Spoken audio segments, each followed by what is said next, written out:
soy Ana Chisari. Vamos a esperar a que se conecte el doctor Mario Sabán.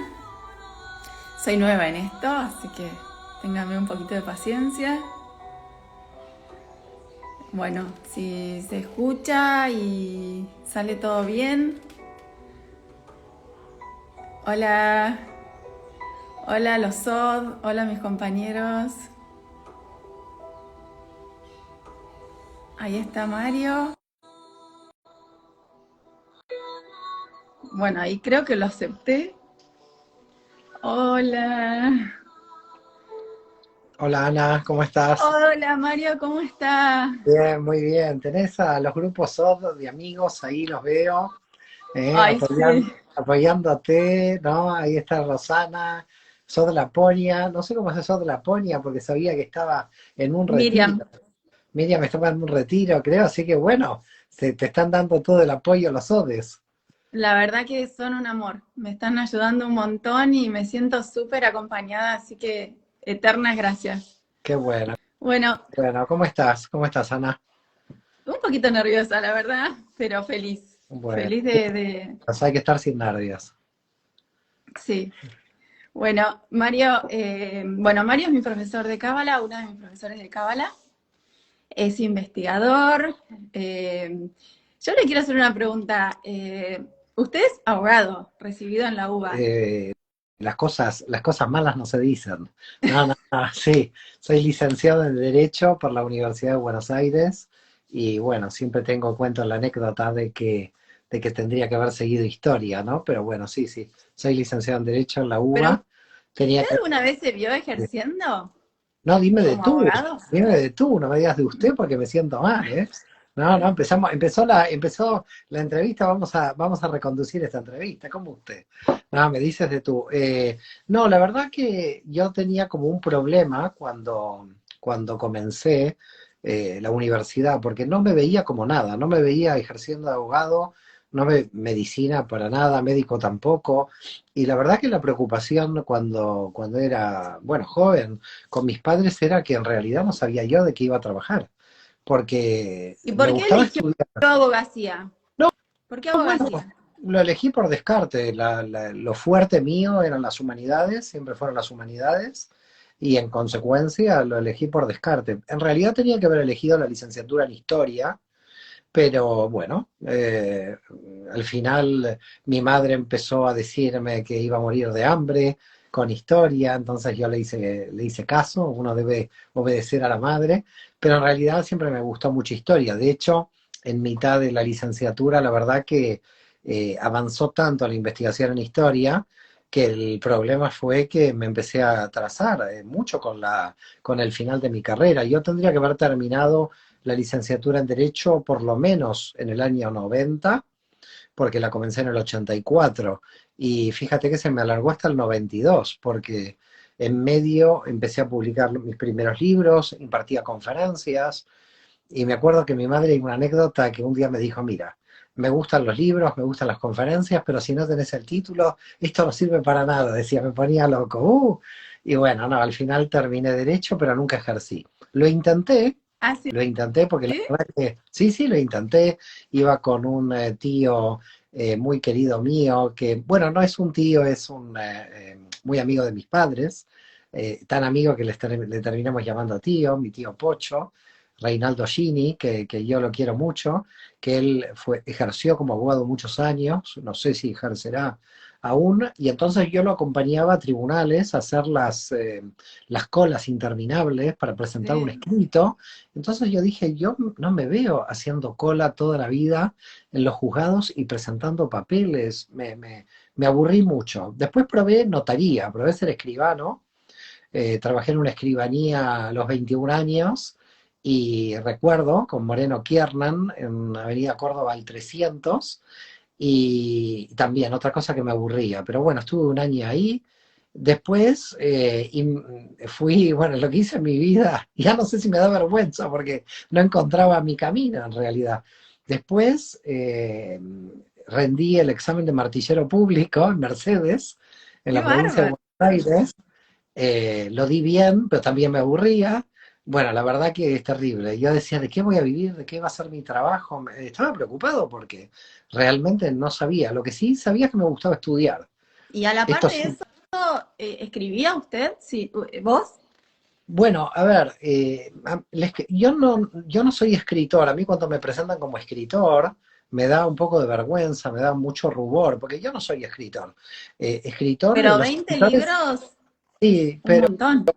sí, pero yo soy investigador de los temas y después me tienen que corregir muchos los libros, porque yo sigo sin saber escribir, es decir, cada vez escribo un poco mejor, pero no nací escritor. Cuando comenzó la investigación en Argentina, cuando tenía, bueno, 20 años, 21 años, y finalmente publicó mi primer libro, bueno, la redacción era deplorable, no pasó por un redactor, mi primer libro, Judíos Conversos, pero bueno, fue una revolución porque se descubrió los antepasados judíos de muchas familias católicas de Argentina, y entonces, bueno, fue un poco loco esa época. Después me había invitado Bernardo Neustadt de la televisión, el periodista que tú seguramente Sí, lo has o todo un conocido de personaje. o conocido de pequeña, o lo recordarás, ¿no? Todo un personaje. Y la verdad que él difundió mucho mis investigaciones, porque él realmente estaba en la máxima audiencia cuando me hizo mi primera entrevista muy grande. Entonces, la verdad, Judíos Conversos es el libro más vendido mío, mi primer libro. Realmente fue una cosa, 200.000 ejemplares se vendieron casi. Es decir, Qué todo el bárbaro. mundo compraba Judíos Conversos, hicieron cientos de ediciones, y pensar que es el que yo entiendo que es casi mi peor libro porque estaba mal escrito, pero bueno, fue una época. Y esa época era la investigación histórica. Lo que me apasionaba era haber descubierto que el 25% de la población de Buenos Aires en el siglo XVII estaba perseguida por la Inquisición. En consecuencia, bueno, yo me pasé muchos años en esa etapa de investigación, casi te diría 7 años, porque esa etapa empezó en el 86, en 1986, y terminé en 1993, pero fue una etapa muy bonita, la recuerdo con mucho cariño. Bueno, hay familias que no la recuerdan con mucho cariño porque estaban muy ofendidas de haberse encontrado con sus antepasados judíos, pero es curioso que hubo gente realmente que no solo admitió sus antepasados judíos, sino que se puso muy alegre. Recuerdo a Álvaro Alzogaray, que yo le encontré sus antepasados judíos, No y sabía. que, bueno, y que yo le dije a él que tenía muchas ganas de hacer bueno, como un evento público donde poder entregarle la genealogía judía. Ya era grande, ¿eh? Y él aceptó. Recuerdo que lo llevé a la Sociedad Hebraica Argentina en Pilar, había más de 300, 400 personas, se le dio la genealogía judía. Y recuerdas que recién comenzaba la época de Menem en Argentina, y Sí. entonces él empezó a apoyar, digamos, el gobierno de Menem, que tenía un sesgo como liberal. Y recuerdo que las primeras palabras que dijo el Sogaray en hebraica fueron, bueno, hace poco me entero que soy peronista y ahora me entero que soy judío. Ay, qué Dijo, gracioso. entonces fue como muy gracioso la gente, pero él fue muy amable. De hecho, tuve contactos hace un tiempo largo ya con sus descendientes, con algunos nietos.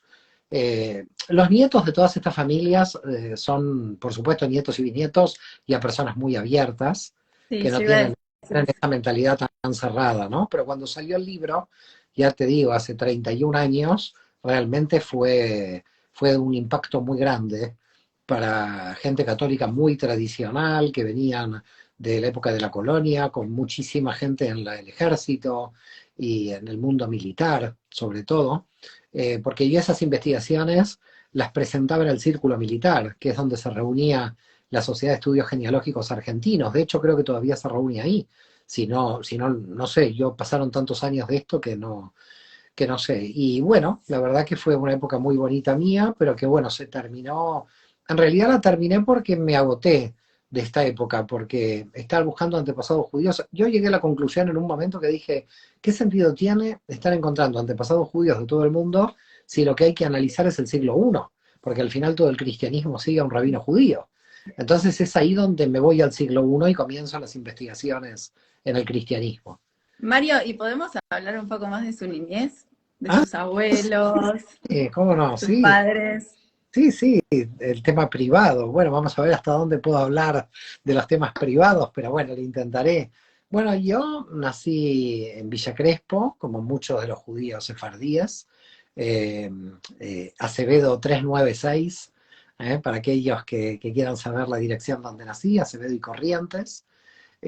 Había un ambiente muy, muy judío en el barrio, porque era un barrio con una identidad judía muy grande. De hecho, yo recuerdo que de pequeño bajaba al bar San Bernardo, al famoso bar San Bernardo, que había a la vuelta sobre Corrientes y todo el mundo hablaba en yiddish. Hablaba Ay, qué bárbaro. todo el mundo, porque era toda gente que había venido de Polonia, de Rusia, o que se había salvado de la guerra. A pesar de que mi familia era sefaradí, porque Villa Crespo tiene una característica como barrio, y es que siempre ha habido tanto grupos sefaradíes como ashkenazíes. Quizás para la gente que no sabe vamos a explicar Sí. esta diferencia, ¿no?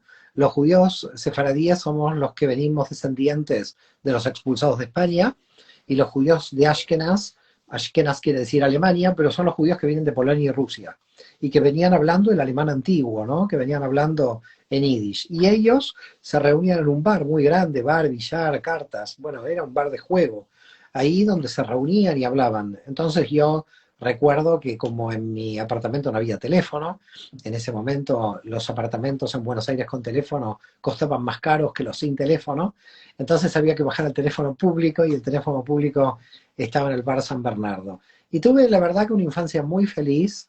Mis padres se amaron mucho, locamente, toda la vida, la verdad, un gran matrimonio.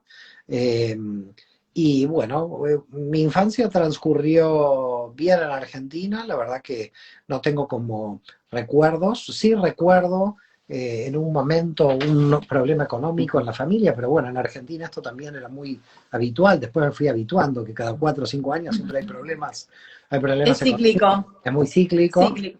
Pero bueno, un pequeño no sabes bien lo que pasa, ¿no? De repente mi padre tenía una empresa y había dejado de tenerla. Y estos ciclos en Argentina se conocen bien, ¿no? Entonces yo recuerdo también eso, pero no lo recuerdo como algo muy, muy terrible. También recuerdo el comienzo del colegio, cuando yo iba al Vengavirol, iba a un colegio integral judío que quedaba a pocas calles íbamos andando, ¿no? Después con mis hermanas que fueron creciendo, porque yo soy el mayor, pero luego mi hermana Roxana tiene 1 año y medio menos que yo, y luego Liz, 3 años menos que yo. Es decir, nacimos con 1 año y medio de diferencia cada uno. Qué Eh, lindo. Así que muy bien, muy bien. Y bueno, yo siempre como, no es que eché de menos no tener un hermano, pero bueno, nací con 2 hermanas. No conozco lo que es tener un hermano varón. Muy Eh, malcriado, capaz que era usted de las hermanas, bueno, ¿o no? sí, sí, era el malcriado. También, bueno, cuando tú te desarrollas en un ambiente femenino, eh, no es tanta el desarrollo físico que tienes, ¿no? Yo, por ejemplo, en mis niños, que tengo 2 hijos, la primera vez que los vi pegarse físicamente, a mí me agarró como una cosa, no, esto cómo puede ser que se peguen, ¿no? Claro, aunque también, uno también de pequeño se pega, pero Es como distinto. es distinto, como son 2 mujeres, las guerras son intelectuales, son psicológicas. Sí, Entonces, ya sí. desde ahí tenés que desarrollar un poco Más la mente. peligroso, capaz. Yo creo que es mucho más peligroso, pero bueno, yo me acostumbré también a entender mucho la mentalidad femenina, probablemente, ¿no? Por haber convivido con 2 hermanas. Y Más la verdad que sensibilidad por ahí. también más sensibilidad. Y no, fue una infancia muy, muy hermosa la que hemos tenido. Yo creo que mis hermanas van a coincidir totalmente con esto que yo digo, porque fue una infancia de mucho trabajo. Ayudábamos mucho en el negocio cuando después de la caída económica luego pusieron un pequeño negocio en Caballito, en la avenida Sí. Acoite y Yerbal, cerca de Acoite y Rivadavia. Ahí mis padres pusieron un pequeño negocio que se llamaba La Pipa de Popey. Y yo me acuerdo que a los 6 años, 7 años, ya iba al negocio, ya acompañaba a mi madre. ¿Negocio Estaba de ahí. qué? Era negocio de ropa de bebé. Era Ay, negocio de ropa de bebé, y entonces vendían los escarpines y vendían oh. ropa de bebé. Así que bueno, estuve en el ámbito comercial desde pequeña viendo a la familia ¿Y trabajar. cómo era su vida religiosa en ese momento? ¿Respetaban la ley, la halajá? En ¿Eran realidad, estrictos? En realidad, las familias sefaradíes no eran ni ortodoxas ni laicas. Nosotros, por ejemplo, en el mundo sefaradí, todas las discusiones ideológicas que había en el mundo ashkenazí, que había mucha gente, sobre todo de política de izquierdas, había mucha ideología. En el mundo ashkenazí, el mundo sefaradí era un mundo de personas que estaban muy concentradas en el comercio, en su trabajo y en su familia. Eso por un lado. Pero por el lado religioso, mi abuelo, por supuesto, era observante, pero, por ejemplo, en Shabbat, si tenía que coger un auto, lo cogía, no era un ¿Tu ortodoxo. abuelo cuál? El que nombra en la Mi Merkabah? abuela, El sí, de... el nombre la marcaba, mi abuela Mayra, el padre de mi padre.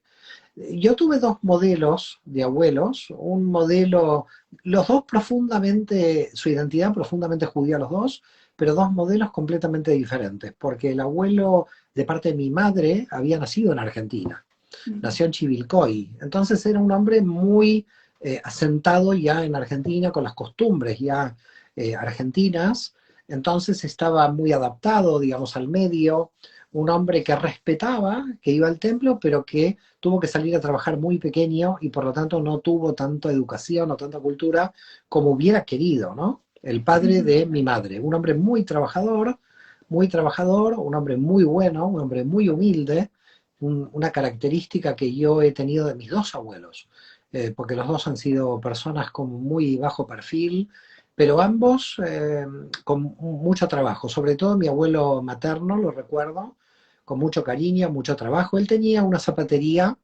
también en Caballito, que se llama Zapatería Danón, muy, muy antigua también, y estaba en José María Moreno y Rivadavia, y bueno, la verdad que recuerdo muy bien a Isaac Cunha, lo recuerda mucha gente, bueno, los Cunha de Argentina son muchos, les mando muchos saludos si hay algún Cunha que me está mirando, pero bueno, fue una familia de mucho trabajo, pero eran personas tradicionalistas que respetaban la tradición, pero tampoco eran ortodoxas. En cambio, mi abuelo, por parte de mi padre, era quizás más observante, conocía bastante más de las leyes judías, porque su suegro, el suegro de él, Arditi, en Esmirna le había enseñado muchísimo de judaísmo, y el suegro le dejó los libros en hebreo a mi abuelo.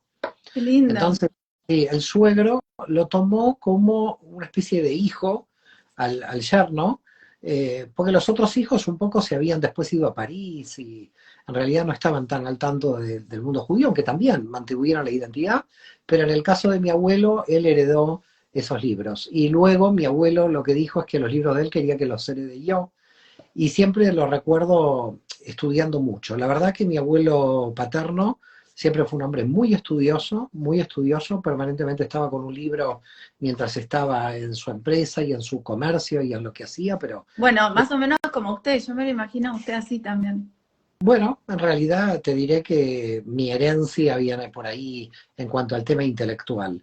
Y en cuanto al tema de trabajo, viene más de mi abuelo materno. Es decir, en mí se juntaron una fuerte capacidad de trabajo de mi abuelo materno, es decir, esa disciplina por el trabajo y el esfuerzo, que al final ya no sé, ¿no? Porque hay que disfrutar un poco de la vida. Pero mi abuelo materno era siempre el esfuerzo, el esfuerzo, el esfuerzo.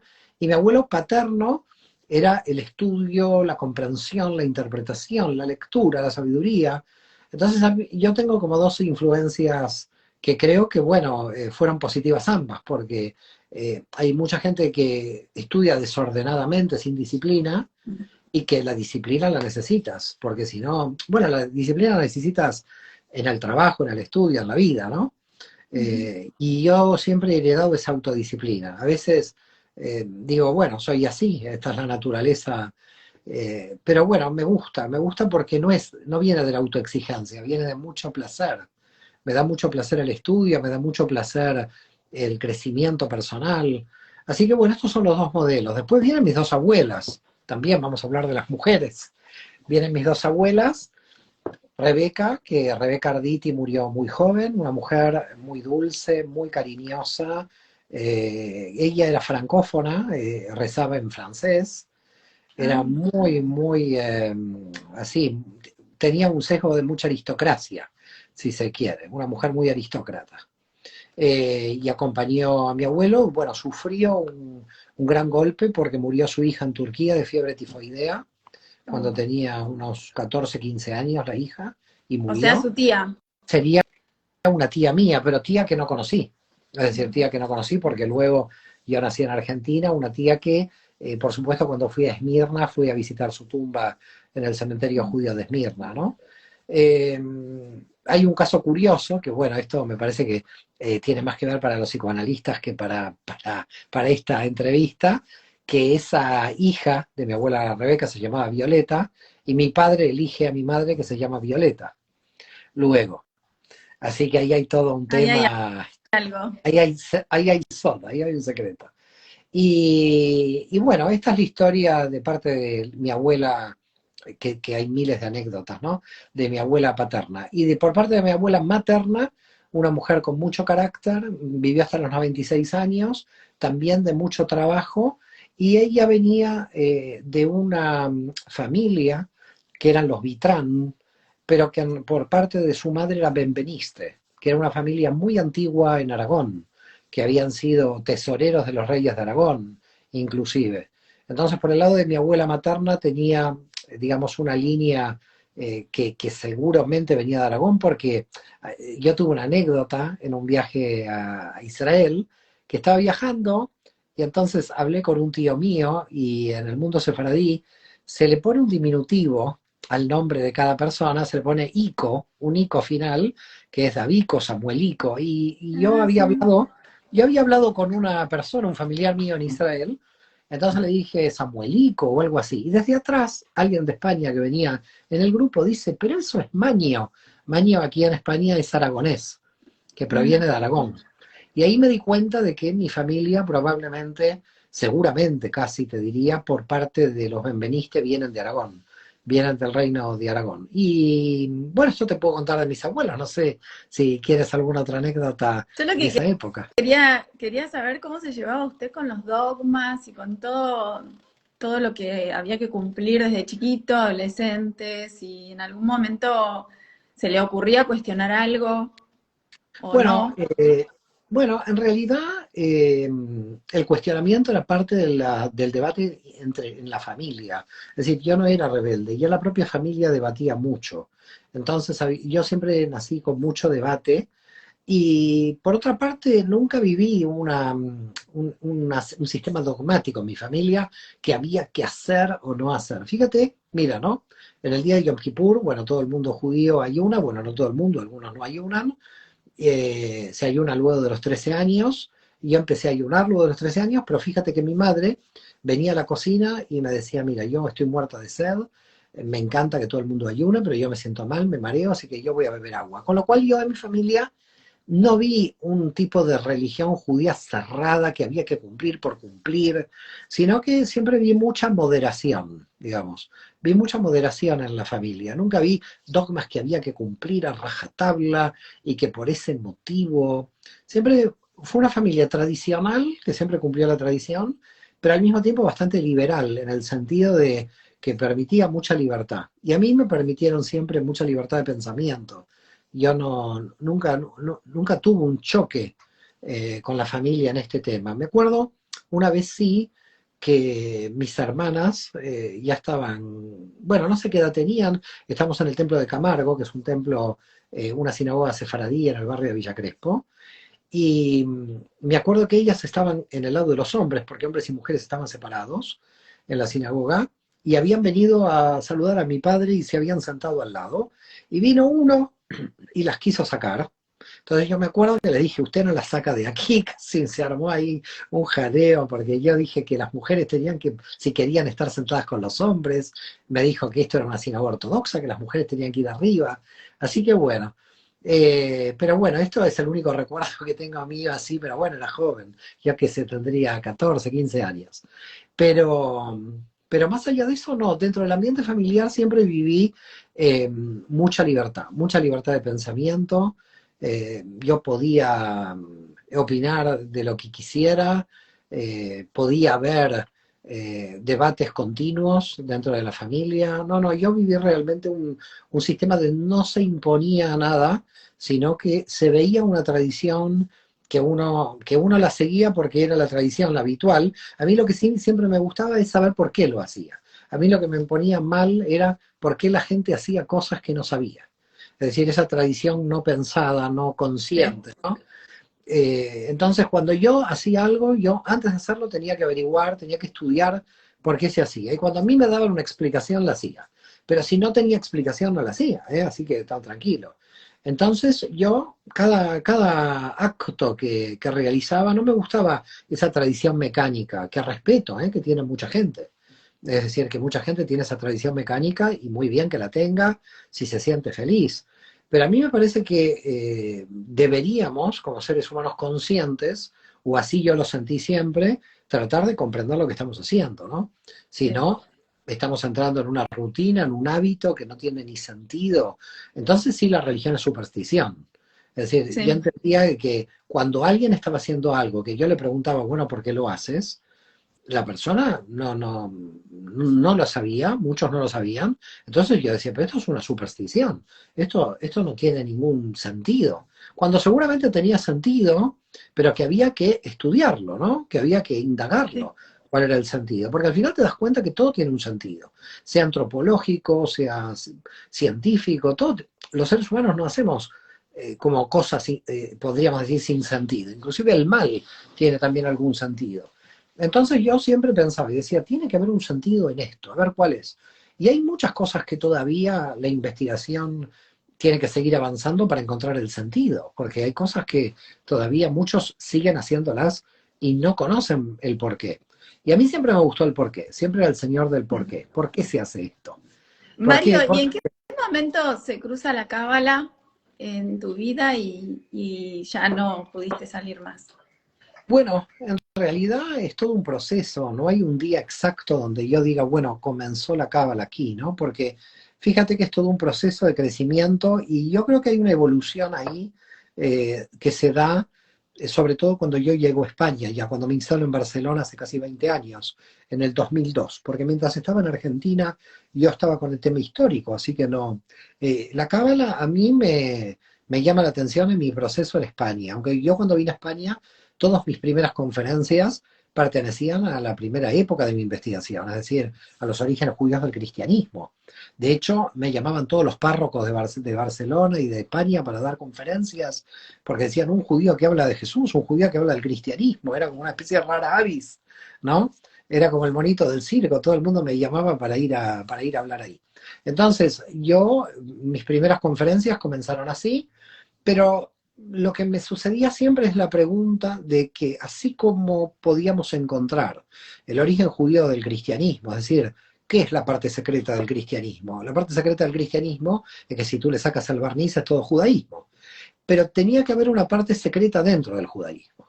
Es decir, así como había un núcleo secreto, llamémosle dentro del cristianismo, tenía que haber otro núcleo secreto dentro del judaísmo. Y entonces yo investigaba y dije, es la cábala. La cábala es este núcleo secreto, lo que yo estoy buscando es la cábala. Y te diría que llegué a los pocos años de haber llegado aquí, así que hace 20 años podemos decir que estoy en la cábala, porque fueron en los primeros años de llegar. Rescaté también un libro que empecé a leerlo, que lo había leído hacía muchos años en Argentina, pero que no había entendido nada cuando era joven, que era el Tania, una de las Ah, obras sí. místicas del movimiento Chabad, y leyéndola me gustó mucho porque la entendía, empecé a dar clases de Tania, y todo esto comenzó, te diré, hace 20, 18 años cuando llegué a Barcelona. Es decir, mi encuentro con la Cábala fue en Barcelona, no había sido en Argentina. ¿Y le puedo preguntar por qué se fue a Barcelona? ¿Por Claro qué? que sí, sí, sí. Bueno, yo en el 2001 había pasado ya la crisis de Argentina, muy fuerte.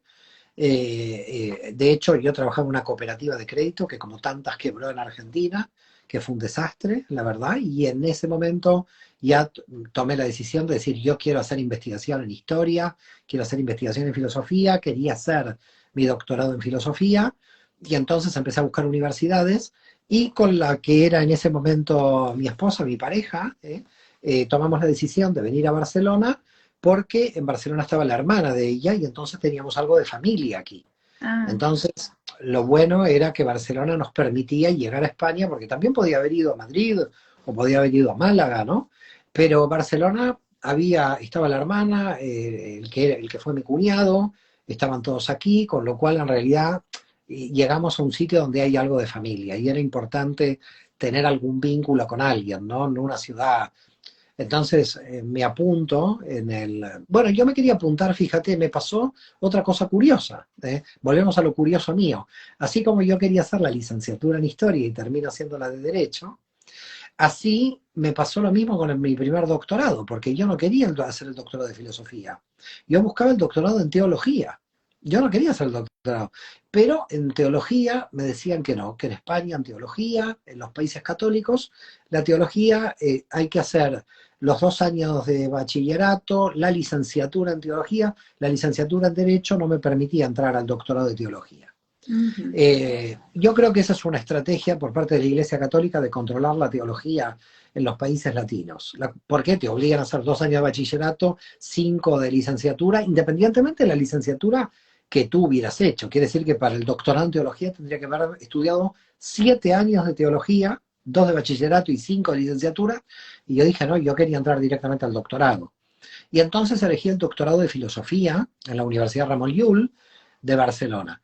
Y bueno, fueron 2 años muy bonitos, me acuerdo, Metafísica de Suárez, San Agustín, se veía mucho, porque al final la Universidad Ramon Llull tiene una línea católica, pero dentro de esto fue muy interesante los 2 años de mi primer doctorado ahí aquí en Barcelona, en la Universidad Ramon Llull, solo que hubo un pequeño problema cuando yo estaba terminando la tesis doctoral, que me impidieron presentarla. Me empezaron a poner pegas, me empezaron a poner ¿Por problemas qué?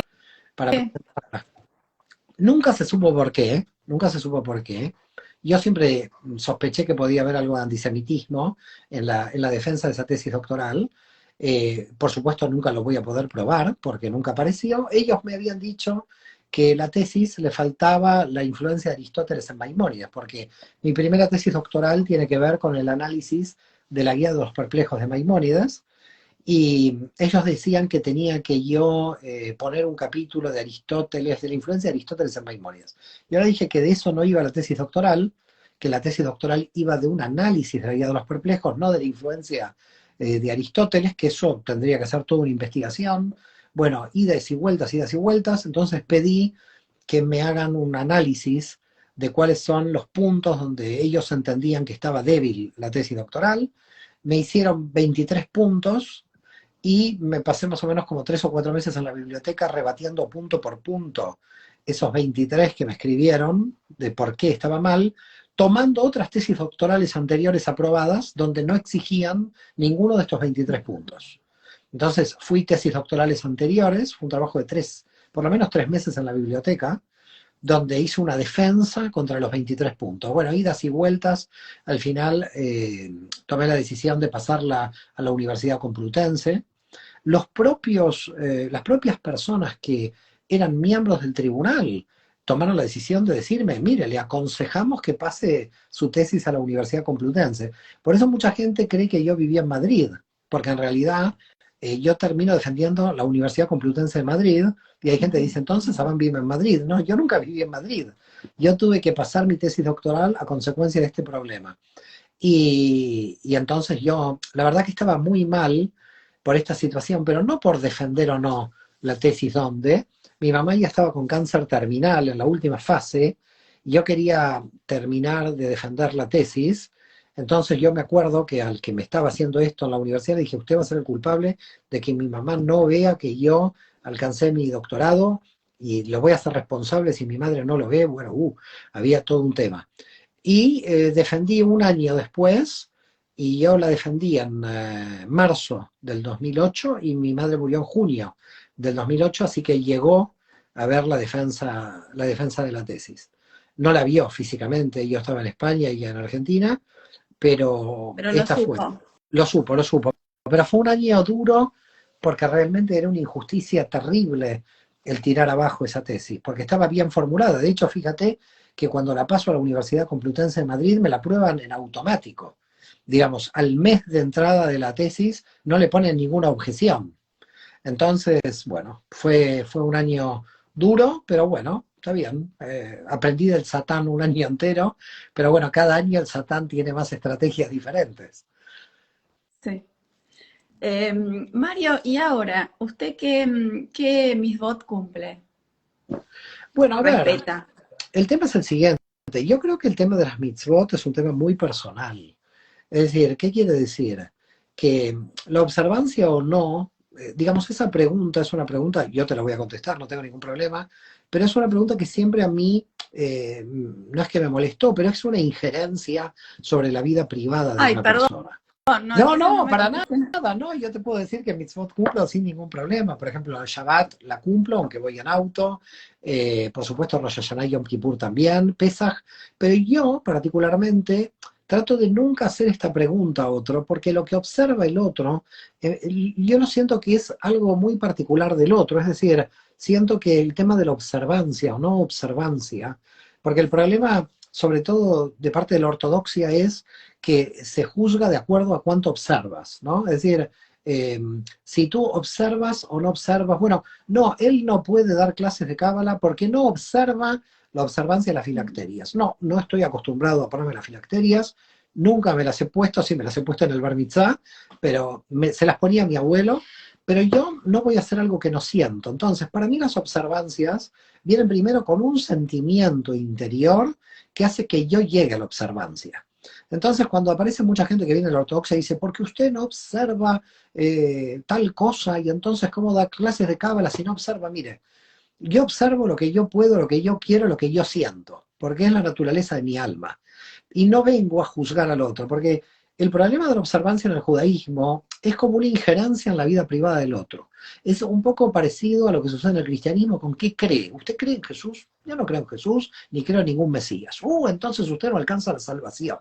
Entonces, para los cristianos, como no creo en Jesús, no alcanza la salvación. Para los judíos, como los ortodoxos dicen que algunas cosas yo no observo, entonces tampoco yo estoy conectado o no conectado. Entonces, fíjate que uno pasa a un ambiente inquisitorial de lo que uno observa o lo que uno cree. Entonces, a todos los inquisidores, yo por eso cuando me preguntan, yo sé que viene de una pregunta desde tu corazón, desde tu Sí. buena intención, la Además observancia, tengo pobre. crianza católica, entonces me llama la atención las misbot y todo, por eso quería saber, pero Claro, no, le yo pido cumplo la disculpas. mitzvah. Sí. No, no, para nada, cumplo la mitzvah de Shabbat, aunque puedo tomar un auto sin ningún problema, porque considero que no viola ninguna ley de Dios por tomar un auto. No me pongo las tefilín. A veces, cuando voy a meditar y hago una meditación, me los he puesto, pero no me los pongo todos los días, me los pongo en algún tipo de meditación especial que yo quiera realizar. Por supuesto, ayuno el día del perdón, aunque en algún momento de mi vida, un año yo dejé de ayunar porque me había rebelado contra Dios, entonces un año era joven, no ayuné, pero casi todos los años ayuno, desde mi sentimiento, Rosh Hashanah y por supuesto Pesach también lo hago, con lo cual tengo unas observancias que podríamos denominar mínimas. Cumplimiento de alajá en el cual hay que comer kasher o no comer kasher, ahí ya no entro de lo que hay que comer o no, eso yo no lo observo, sino como las comidas prohibidas, pero no estoy de acuerdo con que venga un rabino a mí y me ponga un sello para que yo pueda comer algo, porque yo creo que las comidas prohibidas en la Torá, en el desierto, no había ningún rabino que le selle a uno qué comida tiene que comer o no comer. Por lo tanto, estoy en contra del negocio del kasher, aunque yo sí respeto el no comer comidas prohibidas. Por tanto, mi posición yo te diría que observo lo que puedo y así le digo a la gente que creo que tiene que observar lo que puede de acuerdo al sentimiento que realmente tenga el alma, de acuerdo al sentimiento. Si no hay kavaná, si no hay lo que se llama en hebreo intención, entonces la observancia es una observancia mecánica que se produce desde el punto de vista de la idolatría. Otra vez, fíjate, además lo dice un gran cabalista esto, Yosef de Jicatilla, en su obra Las Puertas de la Luz, dice claramente, cuando se reza automáticamente es idolatría.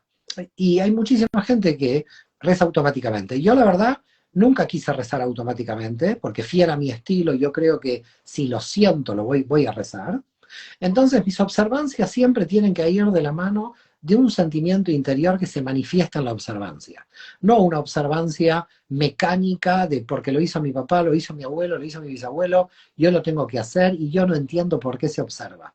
Si yo estoy convencido de que esa observancia a mi alma le da más conexión con la divinidad, entonces observo. Si yo es una imposición inquisitorial por parte de la ortodoxia que me viene a perseguir, de porque si yo no observo y yo no estoy contactado con la divinidad, problema de los inquisidores, no problema mío. Por lo tanto, y lo mismo pasa en el cristianismo, si usted no cree en esto, la virginidad de María, y estas persecuciones inquisitoriales, ¿no? Si usted no cree en Cristo, no se salvará, me dicen muchos cristianos. Y bueno, mire, parece que en el infierno vamos a ser muchos millones, porque entre la gente que está en China y que nunca se enteró de Cristo, o que nunca observó ninguna observancia judía, creo que estaré con millones de chinos y japoneses que nunca observaron nada. Por lo tanto, como verás, yo la ridiculez religiosa nunca la puedo aprobar. Estos son puntos de ridiculez. Creo que hay que, si nosotros vamos a la pureza original del mensaje, es qué siento para estar conectado. Y si esa observancia me conecta, yo observo. Pero no observo porque alguien me obliga a la observancia. Lo observo porque mi alma quiere conectarse a través de esa observancia. Y por ejemplo, con respecto a, por ejemplo, el hilo rojo, son como tecnologías, no sé, es como que hay códigos, ¿no? Desde el inicio de la creación, las letras hebreas, bueno, a mí el Anabecoa, que me encanta, me parece grandioso, la Mezuzá, por ejemplo, porque yo lo veo como muy parecido a lo que los cristianos católicos, por ejemplo, sería una estampita, una cruz, el rosario, como si fueran amuletos. No sé si... Mira, en la Kabbalah hay muchos amuletos. De hecho, fíjate que en la escuela estamos programando para el próximo año cómo se construyen amuletos en hebreo. Así que amuletos hay. Aquí el tema es qué le hace bien al alma. A ver, cada uno tiene su camino, cada alma tiene su camino. Entonces una persona me dice, ¿me va a hacer bien yo ponerme el hilo rojo? Mire, usted se siente bien con el hilo rojo. Yo siento que me hace bien, póngase el hilo rojo. ¿Es Y si como un le hace bien, placebo en realidad? en realidad no es un placebo, porque todos los placebos son reales. Es decir, los placebos no existen. Es decir, los placebos son remedios en serio, no son Sí. placebos. Parece que cuando uno habla de placebo, le está sacando efecto al placebo. Pero no, el placebo tiene efecto. Por eso ningún placebo es placebo. Todo placebo es real. Es decir, porque nuestros sueños serían como placebos y son reales. Es decir, toda la información que hay en la realidad es real. Si un alma necesita, si un alma necesita de ese objeto, esa alma tiene que tomar este objeto porque lo necesita, porque siente que le está haciendo bien, ¿no? La mezuzá, a mi modo de ver, tiene otra, digamos, una particularidad, que es esa idea de conectarse o recordar a Dios en todo momento. Entonces ahí estaríamos hablando de recordar la conexión, ¿no? Tanto el talit como la mezuzá, el manto ritual hebreo, tienen siempre ese recuerdo de la conexión. En cambio, otras cuestiones, no, yo diría que son, no me gusta llamarla placebo, porque no es el nombre, ¿no? Es como un símbolo que el alma Sí. necesita para establecer un contacto, para establecer una comunicación. Entonces, yo no uso hilo rojo, pero no uso hilo rojo porque vaya a saber qué uso, yo no sé. Yo no soy muy de amuletos porque yo soy muy anti-idolátrico en todo, es decir, que soy muy anti-objetos en todo, pero me doy cuenta que la gente lo necesita al objeto. Es decir, que a veces no se puede con tanta abstracción, ¿no? Da Porque es seguridad, como, a veces, da seguridad, da cierta esto, seguridad. no, y además también es como te da, a esa alma le da una conexión, ¿no? Porque imagínate, ¿no? También, ¿por qué se va a una tumba a rezar? Mm. Yo voy a la tumba de Luria. Fíjate, esto sería idolátrico. ¿Por qué voy a la tumba de Luria? Si el alma de Luria está en otro lado, ya reencarnó.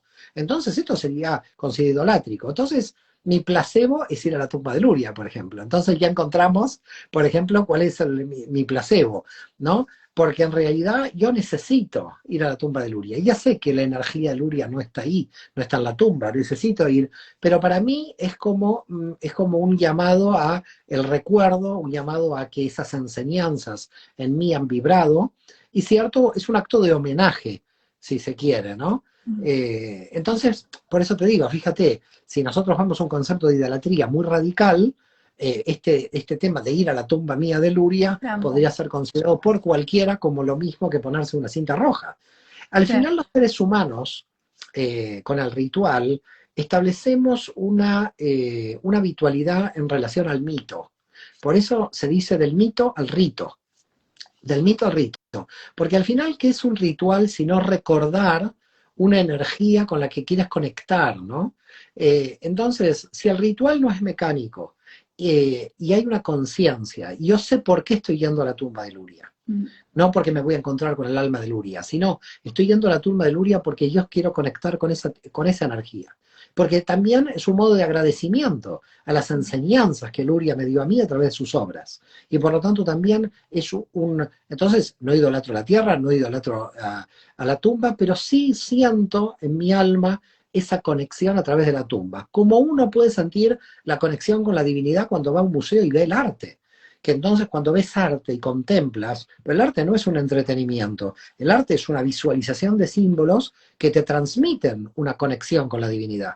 Y por lo tanto, cuando uno encuentra en un objeto esa conexión con la divinidad, que para los cristianos puede ser el objeto de la cruz, que para otros puede ser otro objeto, yo creo que eso es importante porque el alma está tomando su camino, hay que respetar ese camino de conexión de ese alma. Y lamentablemente en las religiones hay muchos inquisidores, muchos jueces, todo el mundo criticando el camino del alma del otro como si alguno tuviera la verdad, cuando en realidad sabemos que la verdad solamente es Dios, no nosotros. Y Mario, ¿cuándo fue la primera vez que fue a Israel? Oh, la primera vez que fui a Israel fue en el año 1992, que el Centro Educativo Sefaradí, que en paz descansa el doctor Salvador Sarfati, organizó un grupo, no sé cómo lo hizo a mi cargo, una locura, porque si te cuento mi primera experiencia de Israel, fue un mes entero, Qué fue un lindo. mes entero. Yo tenía 20 y pico de años, ¿cuánto tendría? 26 años tenía y dirigía a jóvenes de 18. Imagínate uno de 26 dirigiendo a jóvenes de 18. Bueno, teníamos que estar 15 días de paseo, pero como era financiado ese viaje, había que estar 15 días en una base militar. Así que mi primer viaje a Israel fue 15 días en una base militar, donde nunca, era muy gracioso, porque yo siempre el hebreo lo recordaba en la sinagoga como digamos, como un idioma sacro, pero nunca me levantaban a los gritos en una base Claro, militar en hebreo. Entonces yo decía, ¿qué está pasando aquí? ¿Cómo puede ser que me estén gritando, no sé qué, coronel, para levantarme a la mañana en no, hebreo? No. Era como un poco horroroso escuchar hebreo en esas condiciones. Pero bueno, más allá de eso, fue muy bueno el primer viaje, fue bonito. Y bueno, conocí luego todo Israel con ese grupo de jóvenes, la verdad que la pasamos muy bien y fue realmente un hermoso, muy hermosa la experiencia. Sabes que en el ejército de Israel, como todo ejército del mundo, calculo, los horarios se cumplen a rajatabla, ¿no? sí. A rajatabla. Bueno, siempre las jóvenes argentinas que venían conmigo en el grupo se retrasaban para pintarse, para maquillarse y pintarse. Bueno, perdían el desayuno, todos los desayunos los perdían porque se cerraba el desayuno y ya venían pintadas y decían, aquí se cerró, no hay más. Y llegaron tarde al horario. Así que bueno, nos reímos mucho, fue un bonito viaje, fue una experiencia hermosísima todo ese viaje. Y luego, después de muchos años, volví, porque volví ya con los viajes programados que yo realizo desde España, Yo le ¿no? iba a preguntar qué diferencia cuando ya fue con otro conocimiento, ¿no? Con todo lo de la emoción de la tumba de Luria y todo eso, qué distinto debe haber sido un viaje al otro. Sí, sí, no, ese viaje la primera vez fue un viaje que lo que más me preocupaba era controlar a 20 personas de 18 años. No Claro. sabes cómo pasé. Estaba totalmente en tensión permanente. Con lo cual, claro, no, imagínate controlar a 20 jóvenes que querían quedarse hasta las 4 de la mañana ahí bailando y yo era el responsable de todos ellos. Pero bueno, no, luego ya al ir aumentando todos estos años los conocimientos, el disfrute de Israel mismo cambia por completo, ¿no? Ya vas viendo otra realidad. Qué lindo. Yo, si Dios quiere, voy en mayo con usted, con Así mi es, así marido. es. Sé que estás en el Sí, grupo. sí, sí. Feliz, ojalá. Mario, y le hago una pregunta. Usted, de acá a 10 años, ¿cómo se ve usted? Bueno, eh, yo querría estudiar más y trabajar menos. Y lo que me pasa es que cada vez trabajo más y me pierdo Yo no horas sé de cuánto estudio. dura su día, porque no puedo creer todas las cosas que hace en un día, tiene tiempo para todo, la verdad es admirable. Bueno, intento todo, pero realmente te digo, a mí con los años quiero tener mucho más tiempo. Yo, por ejemplo, actualmente tengo unas 4 horas de estudio diarios, entre 3 y 4 horas todos los días de estudio, pero yo tenía cuando yo estaba, te diría, hace 20 años, 8 horas todo el día para estudiar. Y ahora, con las clases, con las reuniones, con las llamadas, con todo el movimiento SODA a nivel internacional, con todo, me está sacando mucho tiempo. Y la idea mía es como volver un poco más a recluirme. Yo lamento por los muertos de la pandemia y por todo lo que hemos pasado, pero yo, para mí, la pandemia fue una muy buena oportunidad de volver a poder estudiar mis 8 o 9 horas como lo hacía antes.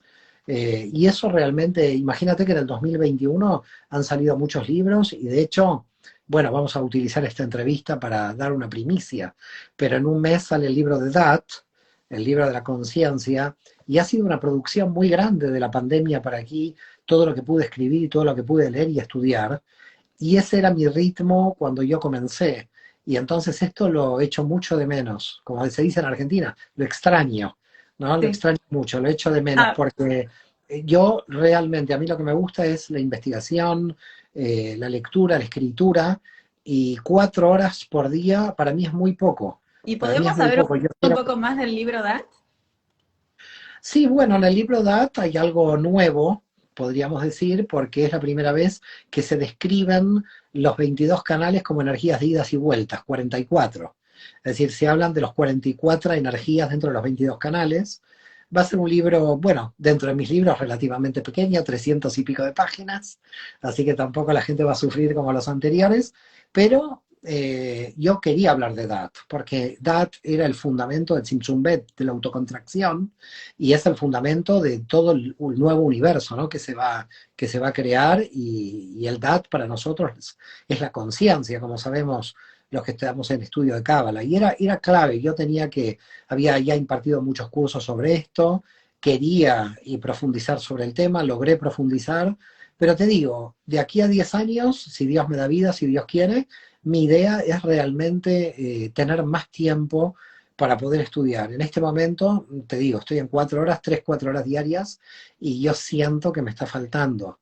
Me está faltando tiempo porque quiero ir a obras, a ver, quiero avanzar con Luria, querría ir al Oriacar de Cordovero, pero bueno, el Los Oriacar libros que de encontró en el último viaje a Israel. los libros del último viaje también, en la piedra de Onix. Es que lo que sucede con la Kabbalah es que yo ya llegué a la conclusión que no es de una vida, de una persona, No. pero la verdad es que hay temas de tal nivel de profundidad que no querría irme de esta vida física sin poder entrar ahí. Es decir, hay Mario, ¿y veces, usted sí, perdón. qué hace en un día libre? Bueno, no sé qué es un día libre, porque el día libre yo Sí. en general estudio, entonces mis días libres son días de estudio. Pero bueno, también con Marisa, con mi esposa, viajamos, paseamos, visitamos museos. ¿Le gusta La ir verdad, al cine, por ejemplo? sí, bueno, con la pandemia se cortó el tema del cine, así que ahora tenemos a Netflix. Pero ya te digo, con mi esposa intentamos viajar para conocer museos, nos encanta conocer sitios que tengan que ver con lo sagrado. Bueno, todo el sur de Francia nos convoca mucho, ¿no? Porque para ella hace las investigaciones de María Magdalena y los cátaros, y yo hago Los todas las cátaros, es investigaciones divino todo eso. por eso, y yo hago las investigaciones de la Cábala, así que nos atrae mucho el sur de Francia, ¿no?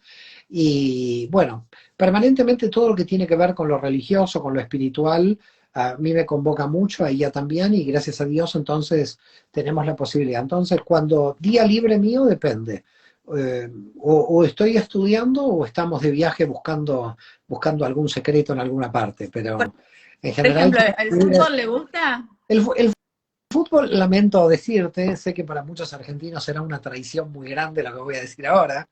El Ojo. fútbol me gusta cuando hay un partido, la final del Mundial me gusta, pero yo no soy para nada, no me gusta para nada. Mira, tengo una anécdota con mi amigo Adolfo Reutemann, que él le encanta el fútbol, se vuelve loco por el fútbol, que una vez estábamos sentados aquí en Barcelona y había un partido que jugaba el Barça, no sé contra quién, y él estaba totalmente absorto, como que había visto, no sé, a los esenios bajando de otro planeta. Con los rollos del Mar Muerto. Y con los Sí. rollos del muerto en la mano, bueno, pero mirando el partido de fútbol. Yo decía, Adolfo, habla conmigo. No, no, esto es muy importante, esto es el éxtasis, esto es, bueno, lo quiero mucho Adolfo, le mando un abrazo grande. No, yo no tengo, pero creo que ahí también, ahí me cae la tradición, ¿ves? Ahí me cae la tradición porque mi padre no le interesaba el fútbol, mi abuelo no le interesaba el fútbol, así que era difícil que a mí me interesara el fútbol. O sea que Y, hincha de un cuadro argentino, sí, no. sí, sí, soy hincha de un ¿De, cuadro, pero de lo cuál?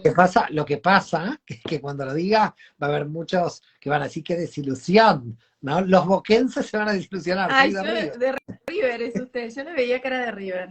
soy Yo de soy de River. River también. Pero bueno, a ver, te puedo decir porque soy de River, porque mi tío me llevaba a la cancha, me daba un pancho y entonces me había compró mi corazón en realidad. Claro. Pero bueno, pero fíjate, ¿no? Tengo dos cuñados de Boca, así que algo me ha tocado. Y no solo esto, espera, aunque mis hijos nacieron en Barcelona y son del Barça, los tíos lo convencieron de ser de Boca. No. Cuando van a Argentina, son de Boca. Y digo, no, no me pudo pasar esto. Bueno, es lo de Freud. En vez de matar al padre, se hicieron de Boca. Así que bueno, tengo dos cuñados de Boca, dos hijos de Boca, pero bueno, pero yo me quedé de River, ¿qué voy a hacer? ¿Qué voy a hacer? Y bueno. Bueno, profesor, yo le quería hacer una pregunta. Esto sí es bien enfocado en Cábala. Em, usted, yo no sé, últimamente estuve pensando, ¿por qué cree que Ein Sof, Dios o el infinito, creó la vasija? La respuesta que es difícil, esta respuesta porque había que explicarla, ¿no? Eh, la vasija la crea Dios para verse a sí mismo. En realidad es un espejo de su propia esencia, ¿no? Sería, podríamos decir, la primera respuesta posible.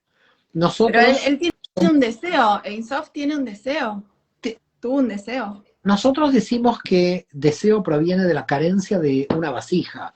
Podríamos decir que tuvo un deseo potencial, pero en realidad el infinito lo tiene todo. No solamente tiene deseo, tiene voluntad, tiene todo. Por eso Entonces, me cuesta un poco entenderlo bien.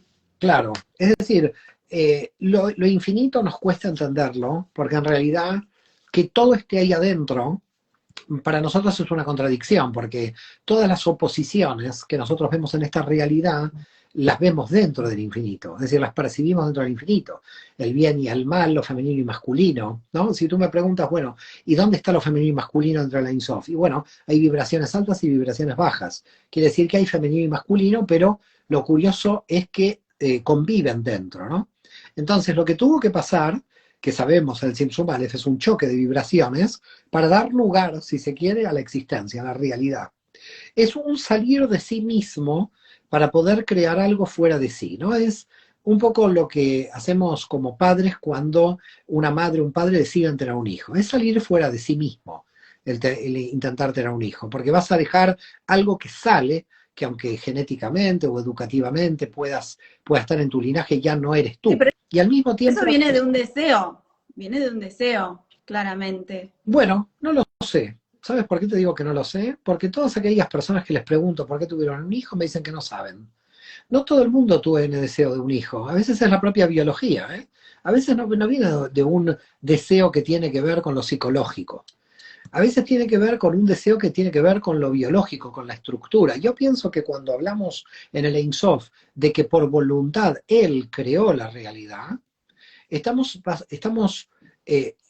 cuando hablamos del deseo, que se podría hablar del deseo, estamos hablando de un deseo tan diferente a nuestro deseo, porque nuestro deseo viene desde la carencia. En Mm. cambio, cuando nosotros hablamos de la Ein Sof, no hay un deseo desde algo que le falte a la Ein Sof, porque dentro de sí mismo lo tiene todo. Es más, podría tener otras finitudes en otros universos, además de este. Entonces, no podemos en el infinito hablar de deseo en una relación de necesidad o carencia. Entonces, cuidado, Ok. que yo puedo estar de acuerdo contigo de entender que el Ein Sof tuvo un deseo, pero hay que tener cuidado de no limitar el concepto de deseo a nuestro deseo Claro. finito, porque no está relacionado con la carencia, está relacionado con la voluntad, con su propia voluntad. No hay carencia, no deseo porque me falta. Deseo, lo tengo todo y deseo compartir todo lo que tengo. Entonces, no hay deseo desde la carencia, es un deseo de dar. Pero ¿dar dónde? Si lo ocupa todo. Entonces el infinito tiene una contradicción. Si no se retira, no puede dar. ¿Qué es lo que nos sucede a todos nosotros? Es que si no nos retiramos no podemos dar. Nada se puede dar si uno primero no se distancia para luego poder dar. Entonces lo que hace el infinito es esto, es decir, ¿cómo doy? Porque no doy a ningún lado. El infinito, ¿cómo va a dar? Es imposible, no puede dar nada realmente. Entonces, no puede dar nada, pero puede darlo todo, porque lo tiene todo. Pero ¿dónde lo tiene que? Se tiene que ahuecar, no le queda otra alternativa, se tiene que embarazar, en cierto modo, el infinito, para poder gestar el universo. Al final, el universo es un embarazo de la Ein Sof. Lo que lo vuelve a la Ein Sof vasija, lo vuelve femenino, en parte, ¿no? Y por otro lado, activa lo masculino, que es el deseo de dar, que ahora se convierte en el dar real. Pero vuelvo a reiterarte, el deseo en el infinito es un problema, porque hablamos de voluntad, no hablamos de un deseo relacionado con la carencia. Ok, ahora me cierra más. Gracias. No, al contrario.